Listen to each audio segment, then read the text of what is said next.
Good morning, everyone. We're continuing here in the laws of KASHRUS, and I would just like to clarify yesterday's halacha, which seems to be a great leniency in the world of basar v'chalav, of meat and milk being cooked or being eaten together, as was asked by several people, and I just want to make things clear. We said over the halacha yesterday the following, that if a person cooks a part of object, for example, a potato, which is not fleshig and it's not milchig, and he cooks it in a fleshig pot, even if the pot was not cleaned out 100%, which means there's still some residue in the pot from the fleshigs that was cooked in there beforehand. So let's say, for example, you had a pan in which you were frying schnitzel, and then you cleaned it out, but there's still residue that's in there. It's not fully clean. And now you take potatoes and you cook it inside that pan. So we said the halacha is that even though you ate those potatoes out of the fleshig pan, you yourself do not become fleshig, which means you do not become in the halachic status of someone that is meaty, that has basar, that has meat in them. And therefore, right away, even without rinsing out your mouth, we said, you'd be allowed to go and eat milchigs, eat dairy products right afterwards. And the question is, why is that so?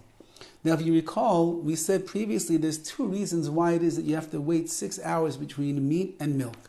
One is the opinion of Rashi, that when you chew the meat in your mouth, so it leaves over the shamnunis, it leaves over the oiliness and the flavor that is there inside of your mouth, and it takes 6 hours for that flavor to end up getting out of your mouth, and therefore for 6 hours you are in the halachic status of being a fleshig person.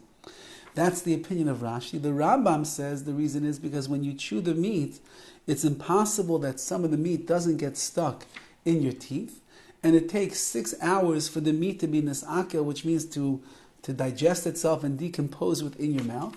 And therefore, after 6 hours, either the meat has left your teeth, and even if it's still in your teeth, it no longer has the halachic status of being meat that makes you fleshig. So that's the reason that if you eat it, you have to wait 6 hours before you're going to end up eating milchig dairy products afterwards. However, what do we have over here? You have a pot or a pan that fleshig, that meat was cooked inside of. And now the meat is no longer there. And now you're putting the potato inside of there, and you're cooking the potato. So when you eat the potato, you're never having a piece of meat inside of your mouth. You're never chewing on the meat, you're chewing on the potato.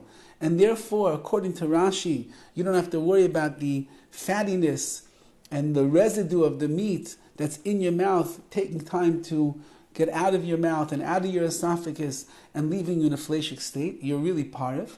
And according to the Rambam, there's no meat that's ever going to get stuck inside of your teeth, and therefore there's no reason to wait 6 hours either. And therefore, as we pointed out in the halacha yesterday, that if you would end up eating this, if you would end up eating this par of food from the pot that you ended up cooking in fleshigs beforehand, you are not a fleshig person, and you could end up eating chalavi, you can end up eating dairy products or drinking milk right afterwards. And this is the prevailing halacha, and this is something that's important to know, because sometimes you end up at the different people's homes and restaurants and the like, and it's a fleshig restaurant, you want to know afterwards if you're allowed to eat milchigs or not. You'd have to have a good understanding of how the pots and pans are working in the kitchen area to know if it's cooked with actual meat or just the residue that's there. But assuming that it was only the residue that was left on the pan, or even on the kelim, even on the utensils that you use, the forks and the knives and the spatulas and the mixing spoons and the like, you would still be a parv person, and you'd be able to eat milchigs, you'd be able to eat dairy products immediately afterwards, which is a very important halacha for everybody to know.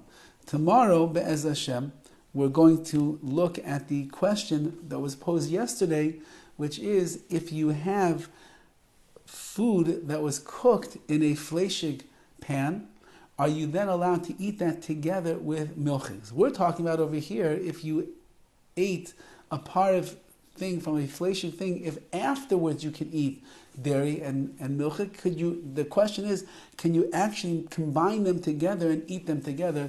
That's a whole other shaila, a whole other question in and of itself. and we'll deal with that Be'ez Hashem tomorrow. Have a wonderful day.